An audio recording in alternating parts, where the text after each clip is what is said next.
Shugaban ƙasa Muhammadu Buhari ya bayyana cewa bai ji daɗin mugun zaman da suka yi tsakaninsa da Bukola Saraki da kuma Dogara ba.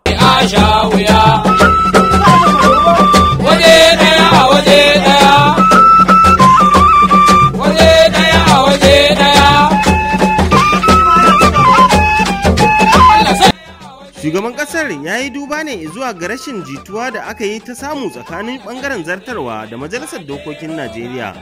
inda ya karkare da cewa an yi mugun zama da juna kuma bai ji daɗin hakan ba. Shugaban ƙasa Muhammadu Buhari ya bayyana haka ne yayin da ya gayyaci shugabannin majalisar Sanata Bukola Saraki da kakakin majalisar Yakubu Dogara zuwa fadar gwamnati domin zaman buɗe baki tare da shi a daren Talata, inda ya ce zaman da suka yi da juna bai kamata ba.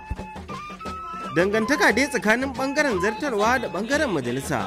ba wani abun a yaba ba ne, amma ina fata dukkaninmu za mu yi iya bakin ƙoƙarinmu wajen ganin mun tabbatar da kyakkyawar dangantaka tsakanin ɓangaren zartarwa da majalisa ta tara domin mu yi ma jama'a aiki yadda ya kamata.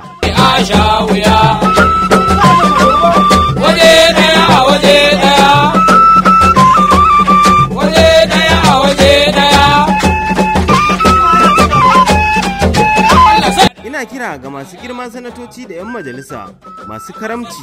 da su binne duk wata buƙatar ƙashin kai don ganin mun haɗa ƙarfi da ƙarfe don yi ma 'yan Najeriya aiki ɗaya.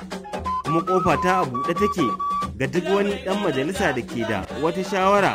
da za ta inganta aikin gwamnati, in ji shugaban ƙasa Muhammadu Buhari.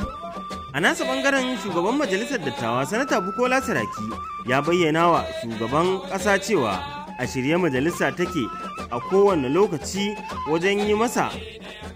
ƙasa hidima, don haka ya ce ba su da wata matsala daga ɓangaren su. Daga cikin waɗanda suka halarci shan ruwan akwai kakakin majalisar Yakubu Dogara da kuma mataimakin shugaban majalisa Ike Ikwaramadu, sai mataimakin kakakin majalisar wato Yusuf Lasin, sai shugaban masu rinjaye Ahmad Lawan da shugaban masu rinjaye a majalisar wakilai Femi Bajamiyala,